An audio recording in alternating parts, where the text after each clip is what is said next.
Hello viewers, I'm your host Uzma Jafri with another episode of South Asia Focus. Let's begin the show. Adhering to her long-standing ethos of people above all, Indian teams are working around the clock to provide humanitarian assistance in earthquake-devastated Turkey and Syria. While India is not the only country lending a helping hand to these nations, their proactive humanitarian operation holds special significance, for it is being carried out despite Turkey's anti-India stances on several occasions. Operation Dost or Operation Friend is the epitome of humanity, an endeavour truly reflecting India's people-first policy. This is just one of many missions India has been involved in for the global good. Join us as we take a closer look at how Indian diplomacy is guided by the principles of humanity first and remains undeterred by the politics of polarization and ignorance.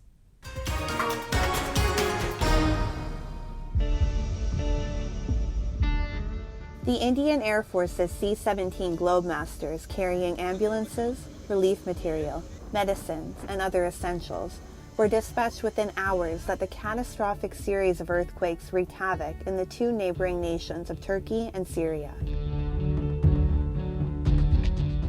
A strong contingent of doctors, rescue and relief teams, and coordinators comprised this mission, named Operation Dost.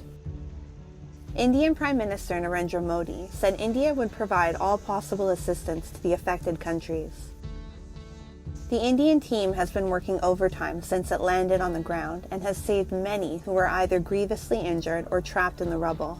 In just days, several teams and tons of relief material have been airlifted to the devastated sites. The operation, according to Turkey's representative in India, was very important because it highlighted the two countries' friendship.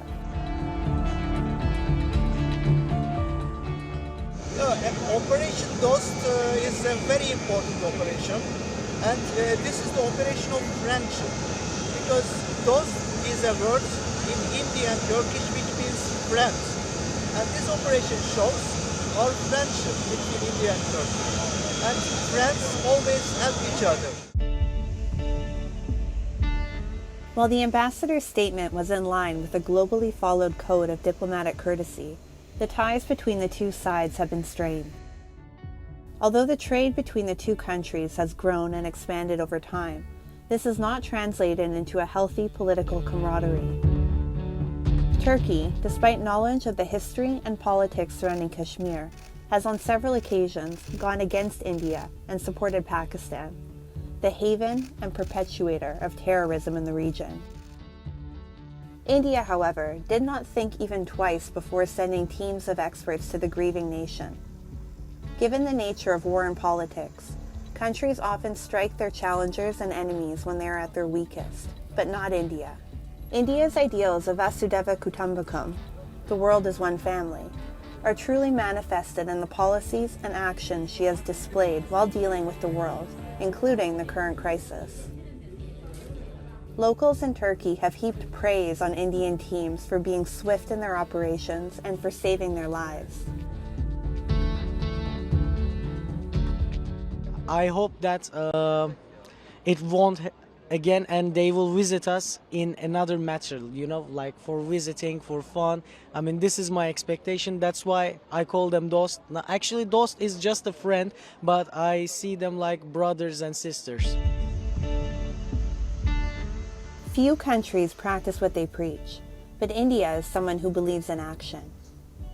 Whether it be by providing monetary assistance to Sri Lanka so it can secure an IMF loan, allocating billions of rupees to Afghans, providing multi-layered support to the archipelago nation of the Maldives, or by virtue of being a neighbor and all-weather friend to Nepal and Bhutan, India has never shied away from being the first responder in times of need.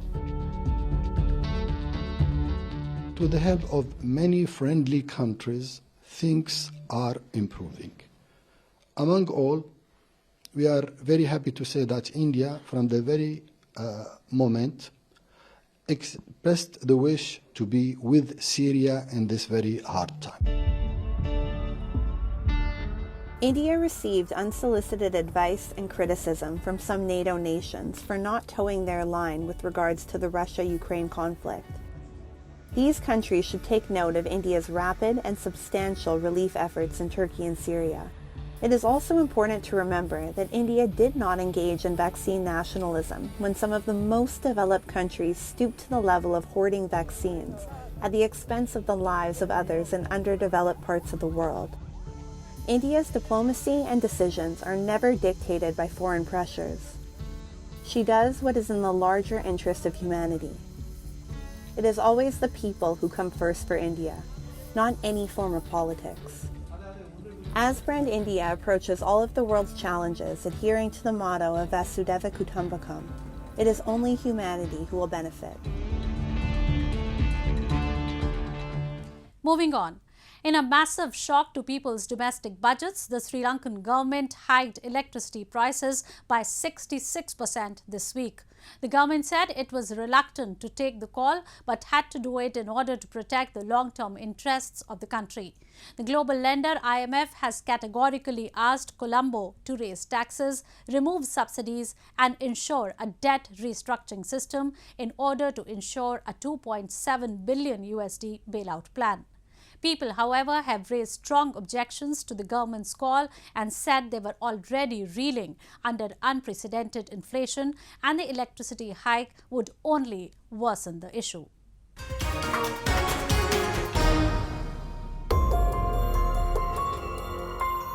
Sri Lanka raised electricity prices by 66% this week.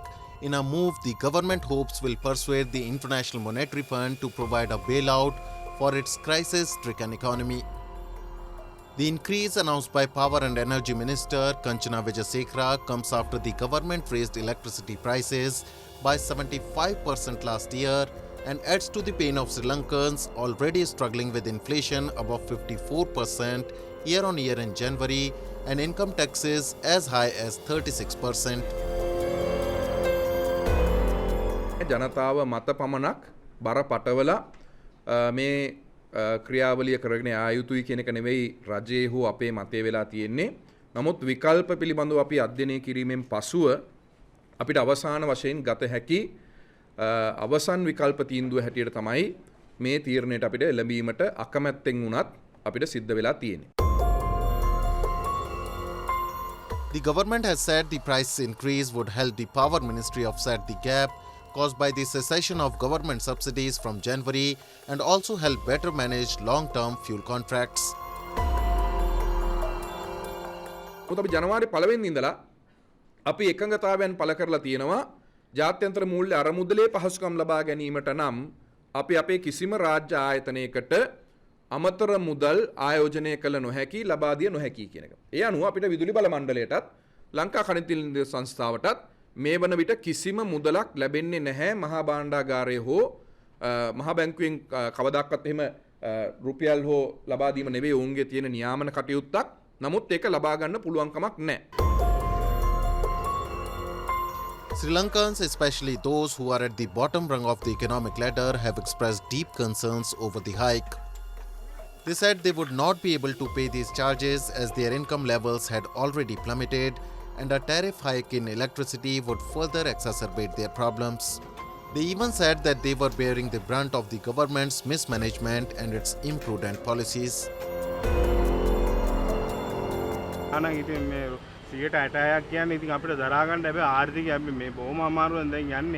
ඉතින් මේක මේ රජයක් හැටියට මේකට විසඳුමක් දෙන්න බැන්න රජේ fail වැඩක් නැහැ. මම නම් බගෑපත් වෙලා ඉල්ලන්නේ මේක කරන්න පුළුවන් මිනිහට දෙන්න ඕනේ මේක අපිට කොහොමද දරා ගන්න බෑ. අපි පාරට බහිනවා ස්ට්‍රයික් කරනවා අපිට වෙන විකල්පයක් නැහැ. The IMF agreed to loan Sri Lanka $2.9 billion in September to overcome its worst financial crisis in 7 decades. But the deal comes with conditions that include raising taxes, removing subsidies and cutting public sector debt. The government of President Ranil Wickremesinghe, who took over after mass protests against economic mismanagement, ousted his predecessor last year, desperately needs the funds and has been courting multilateral agencies for support since taking office in July. Moving on. Making up for the undesirable pace of growth in the decades post-independence, the Government of India has been emphasizing the development of a robust sports culture in the country. While the government has been identifying budding talent at the school level through its massive Khelo India program, missions like the Target Olympic Podium scheme are providing adequate facilities and remuneration to gifted athletes. No wonder India has shown remarkable growth in the results. From the cricket pitch to the Commonwealth Games and Olympics arenas, Indian flag is fluttering high. Have a look at how Indian sports culture is strengthening by the day. India, with a population over 1.4 billion, naturally has many extremely talented athletes, and India's athletes and athletics are getting a boost through a host of government initiatives. With an objective to tap the tremendous sports potential of the country and to provide a fresh impetus to the sports culture at a grassroots level, Khelo India program was launched in 2017 to 2018.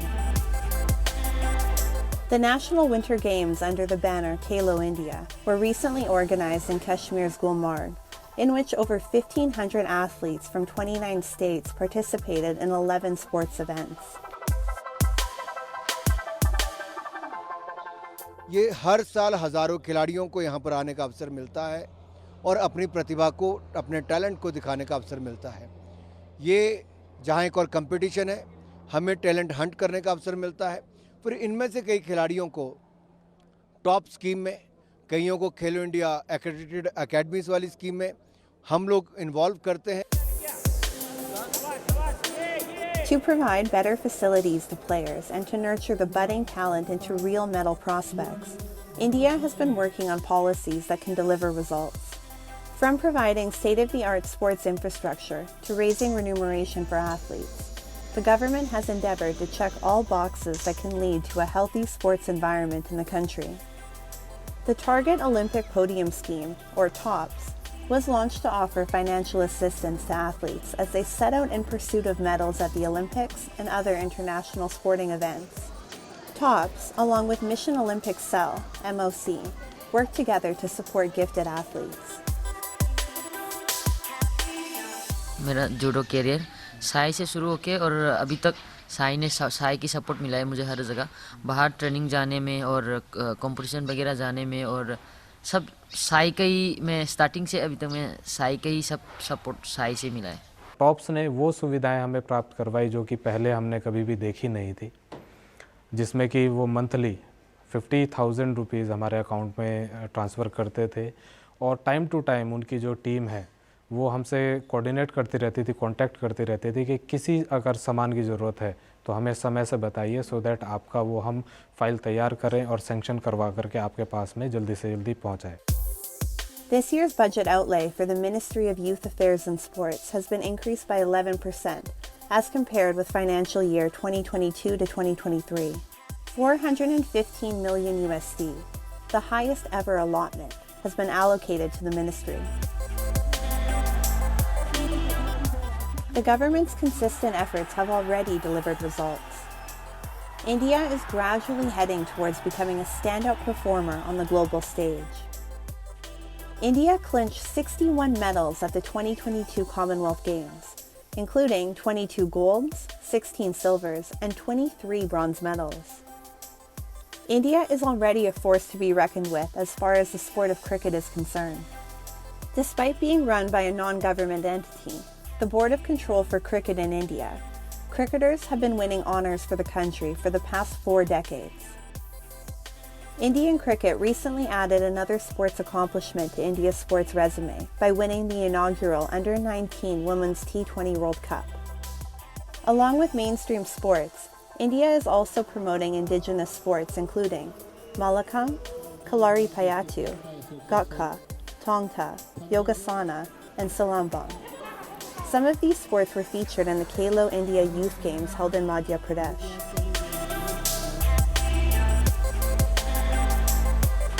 Taking a page out of the central government's book, various state governments have also taken steps to promote and support athletics. Aiming high, the Odisha government established a new mecca of Indian hockey, Birsa Munda International Hockey Stadium in Rourkela, which is the world's largest all-seater hockey stadium with a capacity of over 20,000. Indian athletes have a burning desire to compete, excel, and bring glory for the nation.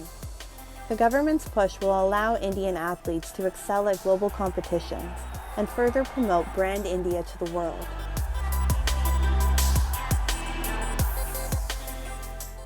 Time now for Asia This Week, the stories from across the continent.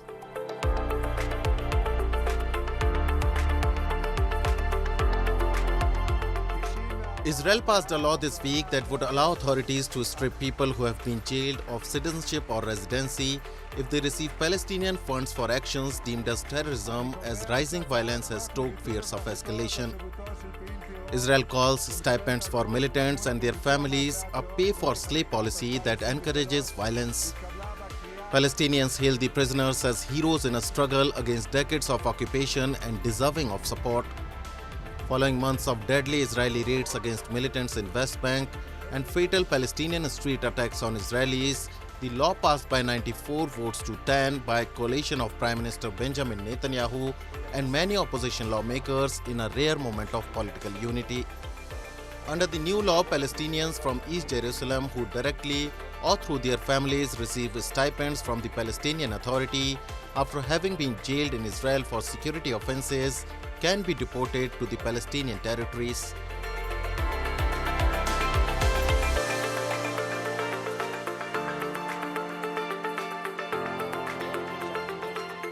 North Korean leader Kim Jong-un has broken ground on a large greenhouse project and the development of 10,000 apartments, according to a video released by state-run television KRT this week, highlighting the construction projects amid foreign suspicion of food shortages.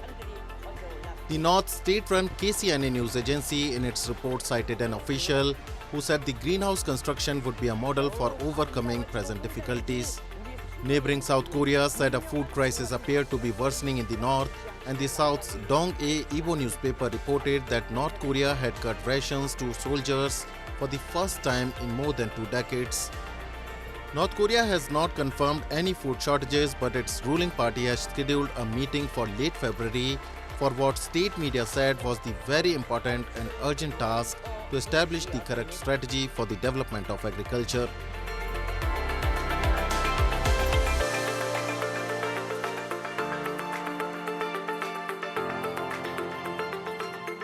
Hokkaido in Japan is a sight to behold in winters. It gets covered in a heavy blanket of snow.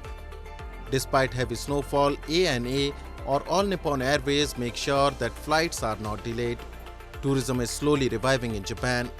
Many tourists visit Hokkaido in winter. Popular Japanese YouTuber Kimono Mom has recently joined the winter Hokkaido tour. ANA organizes ANA Akindo or Merchant to promote inbound tourism and accelerate Japanese economy. After a 1-hour car drive, the Kiroro Resort welcomes many skiers from Asia, Pacific, USA and Europe for a grand skiing experience. Kimono Mom and her family enjoyed playing in the snow. All Nippon Airways is playing a vital role in providing the best of its services to tourists coming to Japan.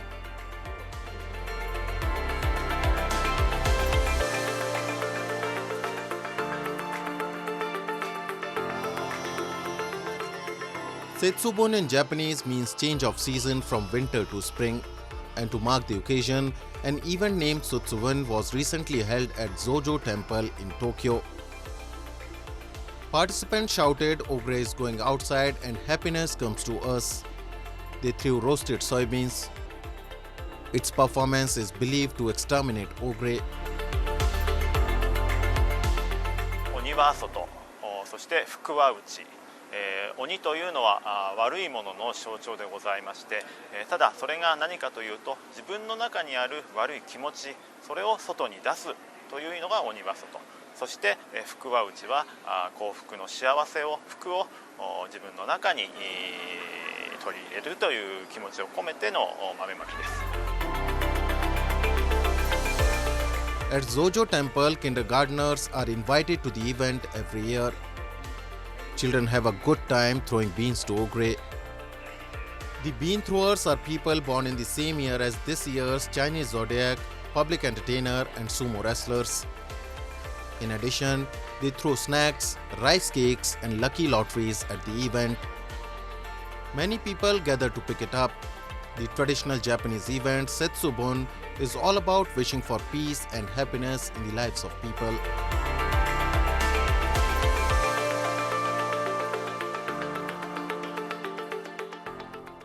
Moving on. India and Nepal share a rich cultural heritage, and religious celebrations are a part of it. Nepal's Pashupatinath temple draws thousands of devotees from around the world.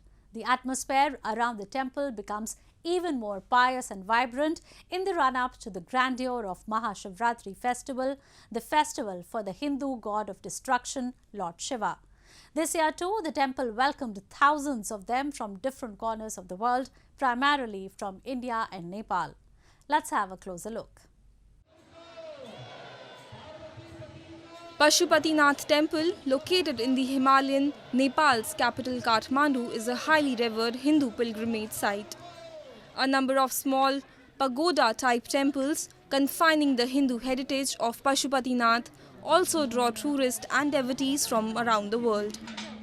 While the religious significance of the Pashupatinath temple is accounted in Hindu scriptures and other holy books, it is also home to some of the largest gatherings the country witnesses every year. Consistent efforts have been made to provide a facelift to the temple, which is greatly adding to its beauty. Tens of thousands devotees gather every year from Nepal and India to mark the festival of Mahashivratri, a festival dedicated to Hindu god of destruction, Lord Shiva. अहिले चाहिँ पहिलाको भन्दा अहिले चाहिँ धेरै डिफ्रेन्टहरु देखिराछ कस्तो भने चाहिँ धेरै रङ रोकनहरु चाहिँ धेरै मात्रामा लगाएको छ अनि रङ्गीचङ्गी देखेको छ अनि पहिलाको मात्रामा अहिले चाहिँ साधुहरु एकदम धेरै मात्रामा देखेको छ. Thousands of devotees arrived this year too to celebrate Shivratri at this holy shrine. Hundreds of religious monks, Naga sadhus camped near the temple. At Pashupatinath, century-old Hindu rituals are practiced in their most organic form, providing devotees an opportunity to feel the unique spirit of Hinduism. Shiv भगवानकै नाममा नै मनाइने एउटा पर्व हो अनि त्यही रमाइलो को लागि अनि अब यसको हिस्ट्रीहरु के थाहा पाउन सकिन्छ साधु सन्तहरुबाट पनि त्यो थाहा पाउनको लागि नै आउने गरेको छु त्यही हो. Mahashivratri is an ebullient night-long festival which celebrates grace of Lord Shiva. The planetary placement of this night, the darkest night of the year, is such that there is a powerful natural flow of cosmic energy in the human system. That's why this night is crucial for Hindus. While some devotees are seen engaged entirely in the devotion towards God, others can be seen enjoying the festive revelry side of the festival. The festival brings together people from all walks of life at one place and is unique at several levels. Pashupatinath is one of the most sacred and revered places in Hinduism. With that, we come to the end of this week's episode. See you next week. Goodbye and take care.